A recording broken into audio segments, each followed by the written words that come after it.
السلام عليكم ورحمة الله تعالى وبركاته.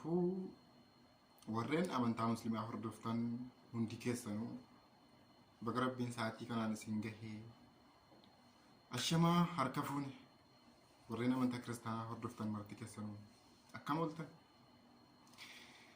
يسنين جدا نجينيكو كان أونيرها بوكي لفا سنجرتا مرتي سن هاكا كابو سنين جدا حرمو Walaloo xiqqoo tokkoon qabadde dhufe haala yeroo irratti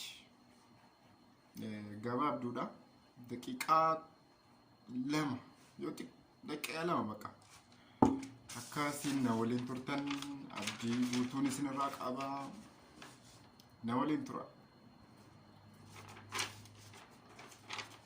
Okay.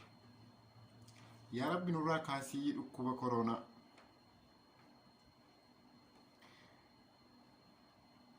dhibee abaaramaa kan dawaa hin qabne situ nutti ergee nuti si daganne amma si yaadanne nurraa kaasi yaa Rabbi. Miskiini homaan qabu halkan waan nyaatee bulu miskiini homaan qabu halkan waan nyaatee bulu guyyaa dafqaa oola halkan waan ittiin bulu amma hojiin cufamee maal nyaatee haa bulu inni waa qabu martii gurratee galee manatti.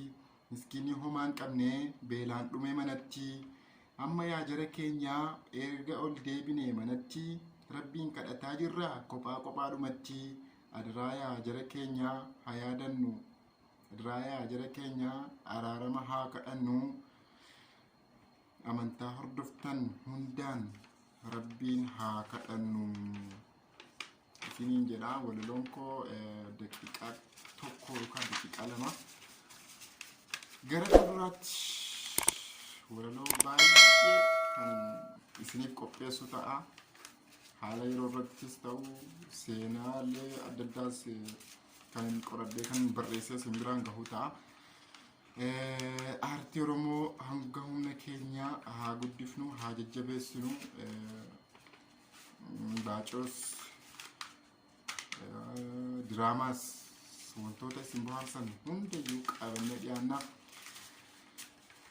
Rabbiin lafa isin jirtan maratti fayyaa nagaa isin haa taasisu isiniin jedha. Egaa komentii jalatti waan irraa dubbatamuu qabu waan isiniif barreessuu qabu yaada yoo qabaattan komentii jalattis barreessaa. Like, share, subscribe godha. Warroottan haarayaa gara YouTube channel koo dhuftan anaa dhufu isiniin jedheera. Like, share gochuu hin dagatinaan isiniin jedha. Gara fuulduraatti namoonni nafaana jiran baay'eedha. Wantoota garaa garaas irratti hojjechuudhaaf haala mijeessaa jirra. Please wal haa guddifnu. Please wal share, like, subscribe golgoonee wal haa jajjabeessinu isiniin jedha. Nagaanaaf ta'a.